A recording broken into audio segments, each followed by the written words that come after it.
Let me try and get back to this conversation I was having with Dr. Pali Leholhla from Indlulamithi SA Scenarios 2030. It was in 2019, Dr. Pali Leholhla, that you sounded a warning as Indlulamithi SA Scenarios that the scenarios, you always name them in interesting, using interesting names, but you had said that South Africa was being pulled towards what you called Isbujwa scenario or Gwara scenario, but it's now trending towards the Gwara scenario.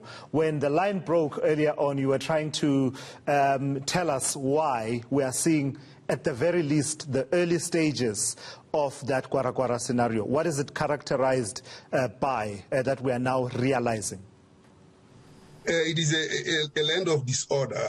Gwara is a scenario where it is a land of disorder and despair. It is a worse scenario than the Isbujwa, where the Isbujwa you find people going into enclaves. And you can see all these enclaves around us, be it in schools, in hospitals, privatization and parceling out public services. That suddenly trends into Gwara, and we have been in Gwara for a while now. And we are deep in that kind of scenario where is the land of disorder and despair, and it's driven by resentment, and I mean, it's driven by resentment, which is driven largely, resentment is driven by inequality. When we have this kind levels of inequality, and when people have nothing to lose except their being, they will actually resent whatever there is, and then resistance. So these are the typical characteristics of Gwara. What is important is this, that during the time of President Mbeki, from 2003, we had scenarios, and these scenarios were discussed at cabinet level. The first scenario that was brought in by government was the Memories of the Future, which had these scenarios, Shosholoza, Stedong, Ludisanang, and so on. And at the time, the government was actually pursuing a Shosholoza scenario, which was a better scenario for South Africa. And probably we were moving in that direction up until 2008. But around 2008, when Polokwane occurred, there was a revision of these scenarios, and it was called the future we chose. And that future we chose looked at things that will happen both in Mangaung and in Mangaung and in Gauteng and Nasrec. And almost to the date, those scenarios were telling what was going to happen. Unfortunately, the government that came in didn't take care of these scenarios. Perhaps they didn't want to really see what was going to happen and what was happening. So for almost 12 years, South Africa has been chasing its tail without any clear direction around scenarios where South Africa is going, neither about a plan. If you look at the National Development Plan, it was developed, launched in 2012, and abandoned. So all this time, all these years, the NEC of the ANC has been in meetings and meetings discussing their internal fights. Not in fact, you take me policies of the country. You take me to that point. With all of this, where does the youth feature in terms of their agency in a country that is moving in this particular scenario? Their agency, but also the agency that has been taken away from them in many ways, in terms of the trajectory of their lives, with youth unemployment being what it is at about 46% for the ages 15 to 34, but also, as you say, with an elite a political elite that is so engrossed in their own political survival, Game of Thrones in their political parties.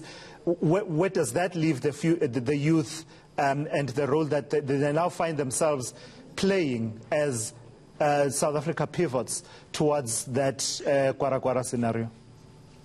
Well, I mean, in that kind of scenario, unfortunately, the youth shows a little bit of hope. That is a very interesting kind of situation. I suppose because they are taking the situation in their own hands. But the dilemma is that the 1 million children that are born every year, only 150 will go to higher education. So this is the only exit, but those are the only ones who are guaranteed by the Constitution achievement of basic education.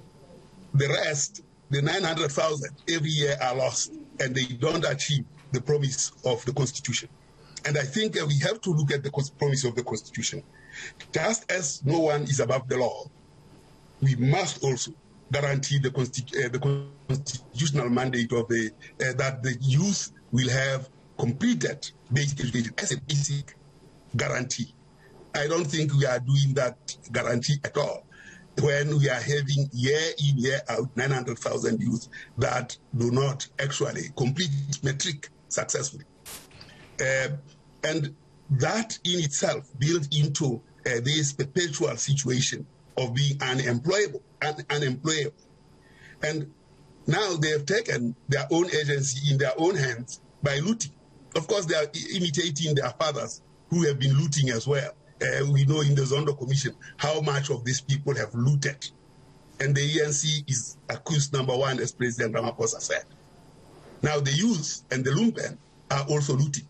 There is nobody who is not looting. Everybody is looting in their spaces. Yeah. And now we have to call law and order. Obviously, it's necessary to stabilize the situation. And you take me not about that. Sorry, Dr. Leholhla, before I run out of time, as you mentioned calling for law and order, which is necessary, you take me to the other thread that I wanted you and I to pull at. From the scenarios that you paint, but also from the work you've done extensively over the years, what do you have to say about state capacity? Because, you know, we're calling for law and order. There are very varying debates about where we stand in as far as the various institutions, organs of state. We were talking a few days ago about the judiciary, playing their role, but we were also talking about the policing in this country and intelligence. This is a conversation that you keep hearing from time to time. But at the same time, we are not people who are inclined to go the way of a police state, right? Given that we are liberty-loving South Africans with a constitution that we have.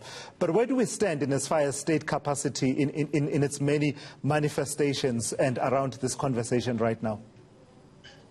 Our state capacity and those who are proponents of state capacity talk about something called coordination. There is no word that I hate like that one called coordination. Coordination is an end result that you see when things have gone wrong, right, that there is coordination. When things have gone wrong, you'll know that there is no coordination. But the state has to work in terms of policies. But our policies are contradictory. In fact, they infuse conflict on the ground. I mean, the police should not be chasing people stealing, surely. The police must be maintaining good order in the country, not chasing people who are stealing, nor chasing students who are protesting. The people who are going there and are people who are unemployed, and therefore the policy for employment has not been followed through.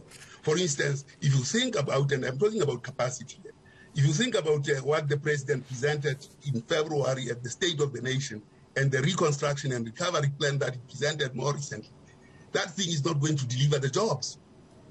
Yet Parliament applauded, and we, on their behalf, they applauded for things that are not for joblessness, because that plan is saying by 2030, there will be 30% unemployment.